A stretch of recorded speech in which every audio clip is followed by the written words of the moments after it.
And that's exactly what it looks like. We've still got the starters in there. Great delivery. Brees gets pounded.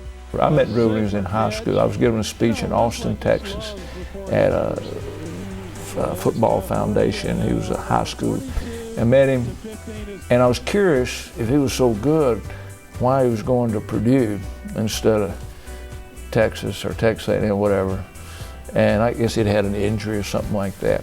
And I mean, I know he loved Purdue and he was great there, Rose Bowls and everything, but I always sensed that night, you know, this guy got a little chip on his shoulder. I followed him close at Purdue. And of course, Peyton started playing for the Colts. And I remember several times, you know, Drew hanging outside the Colt dressing room after a game and visit with him. So I followed him. A great career. He was marked for greatness. He really was. And he showed it from the very beginning. You wouldn't believe it, right? If somebody made this story up, if you were watching a movie, you'd be like, that's a little far-fetched. Like, did they have to throw in that he had a shoulder injury that somebody said he'd never come back from, and then he comes back in 6 months, and there's a hurricane that destroyed the city, and then he leads them back to the playoffs, and you know, he wins a Super Bowl 3 years later. Oh, and by the way, he's also breaking every NFL passing record along the way. It's too good to be true, and he's really, you know, been too good to be true. To get Drew Brees was basically a stroke of luck that very few franchises run across. You get a quarterback who, you know, we didn't know at the time that his shoulder was just about wrecked. I mean, we just knew he had been injured, his passing shoulder. He was coming back from injury, and the thought was he might be able to come back, but who knew the severity of it? And to find out later the severity of it, and now you see the production Drew Brees has put up for the Saints. He was the first one to come up to me, hey man, I'm so glad you're here. And as you just said, I've been through what you've been through. He blows his shoulder out, all of a sudden nobody wants him.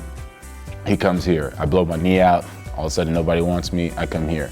So we had that same chip on our shoulder where we were gonna prove to the rest of the NFL that not only do we still have it, but we can beat you. To get a quarterback who, you know, we didn't know the drive Drew Brees had. We didn't know the strive for excellence that he has. And now to see that, and he basically, if he didn't hoist the team on his shoulders, what he showed the team was, look, this is how you do it. This is how you're professional. This is how you pursue excellence. You go after it hard every day, every second. You're fully focused. And I don't know necessarily that anyone in the history of the franchise had been that way before Drew Brees. He has a winner's desire. He wants to win. And he wants to, he's a team player. He's a team, he wants to bring it happen. He wants to make it happen. He never loses that ability. He is always on the field, always the captain, always the quarterback. And that's what's so great about him. He was extremely, extremely competitive, and I always said we would go into practice and I would try to beat him. Vice versa. He would go into practice wanting to beat me. And when you have your two leaders that are doing that, everybody else would fall in line, and it made our job so much easier. So we didn't have to worry about our guys gonna practice hard and this, that, and the other, because it was like, okay, Drew Brees, he's the best player, in my opinion, the NFL, best player on our team, and he is competing just as hard as anybody, like he's a rookie.